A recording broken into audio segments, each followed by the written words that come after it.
Kata Perenungan Master Cheng Yen. Bagian pertama.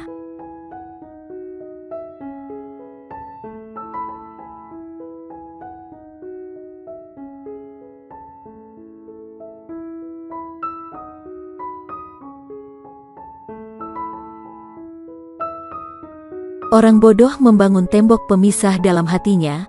Orang bijaksana merobohkan tembok pemisah tersebut dan hidup berdampingan secara damai dengan orang lain.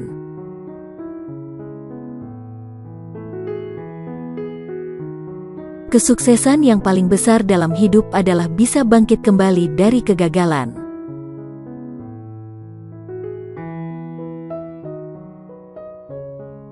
Ada dua hal yang tidak bisa ditunda dalam kehidupan: berbakti kepada orang tua dan melakukan kebajikan.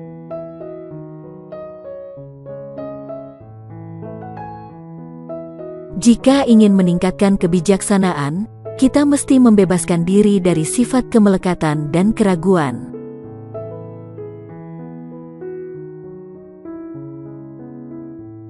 Cita-cita boleh saja tinggi dan jauh ke depan, namun langkah yang diperlukan untuk itu harus diterapkan sejak sekarang.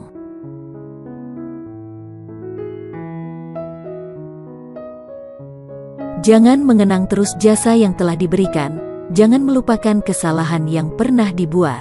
Lupakanlah dendam yang ada di dalam hati, namun jangan melupakan budi baik yang pernah diterima.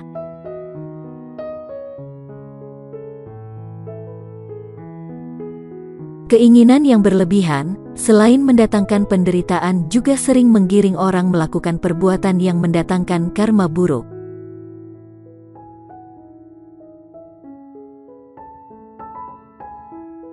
Jangan takut terdorong oleh orang-orang yang lebih mampu dari kita, karena dorongan tersebut akan memberi semangat untuk terus maju.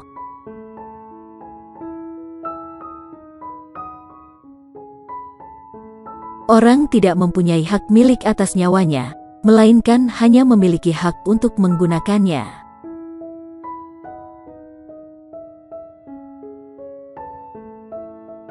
Tetesan air dapat membentuk sebuah sungai. Kumpulan butiran beras bisa memenuhi lumbung. Jangan meremehkan hati nurani sendiri, lakukanlah perbuatan baik meskipun kecil.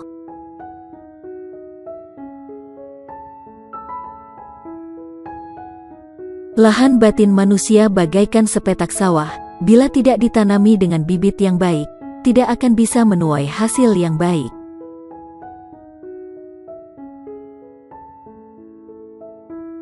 Orang berbudi luhur mempunyai tujuan hidup, sedangkan orang yang berpikiran sempit menganggap hidup sebagai tujuan.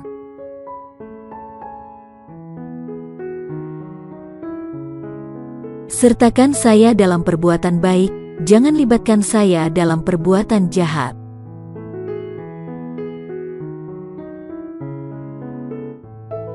Anggaplah segala permasalahan sebagai pelajaran, pujian sebagai peringatan untuk mawas diri.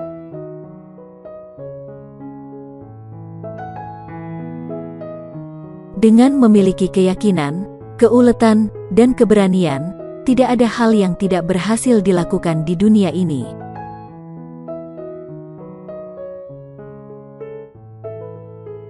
Orang harus menyayangi diri sendiri, baru dapat mencintai orang di seluruh dunia.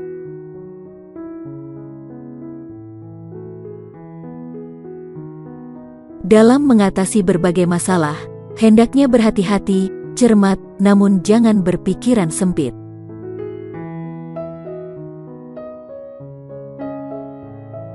Tidak perlu merasa khawatir atas banyaknya masalah, yang perlu dikhawatirkan hanya masalah yang sengaja dicari-cari.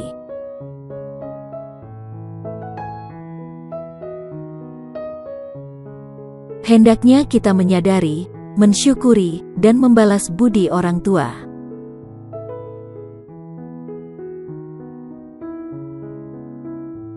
Jika enggan mengerjakan hal kecil, maka kita pun akan sulit menyelesaikan tugas yang besar.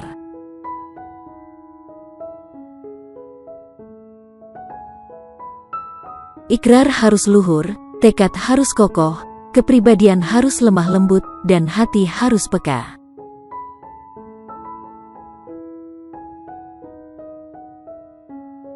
Hanya orang yang menghargai dirinya sendiri, yang mempunyai keberanian untuk bersikap rendah hati.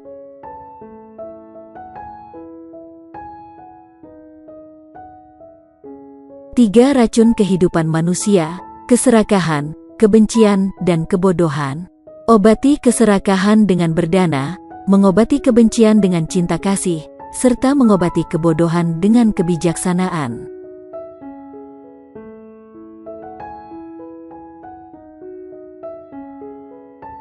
Penyesalan adalah pengakuan dari hati nurani, juga dapat disebut sebagai pembersihan terhadap kekotoran batin.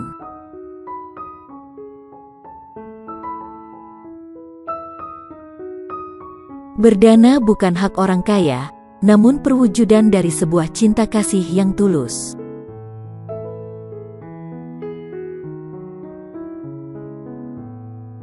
Kehidupan tidak kekal, bersumbangsihlah saat Anda dibutuhkan, dan lakukanlah selama Anda masih bisa melakukannya.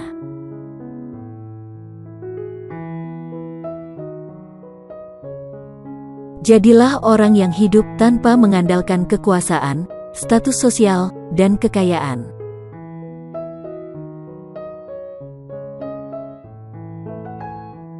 Malapetaka dan bencana yang melanda dunia, sebagian besar merupakan hasil perbuatan dari orang-orang yang sehat jasmani, namun cacat rohaninya.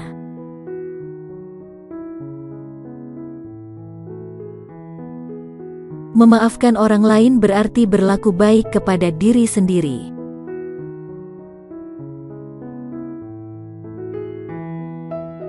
Ada tiga tiada di dunia ini: tiada orang yang tidak saya cintai, tiada orang yang tidak saya percayai, dan tiada orang yang tidak bisa saya maafkan.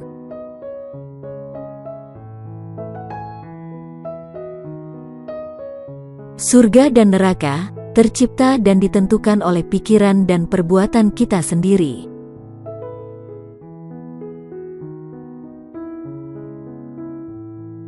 Terdapat tiga sumber penderitaan manusia, yaitu keserakahan, kebencian, dan kebodohan.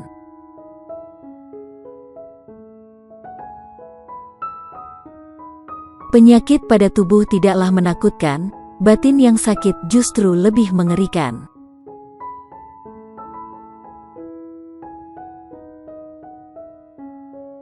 Kebijaksanaan diperoleh dari bagaimana seseorang menghadapi masalah dalam hidupnya. Bila ia menghindar dari masalah yang ada, maka ia tidak akan dapat mengembangkan kebijaksanaannya.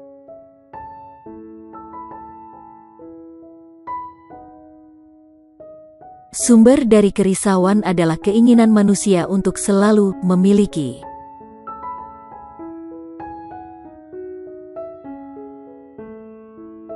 Sebagian orang sering merasa risau akibat perkataan buruk orang lain, yang sebenarnya tidak perlu dihiraukan.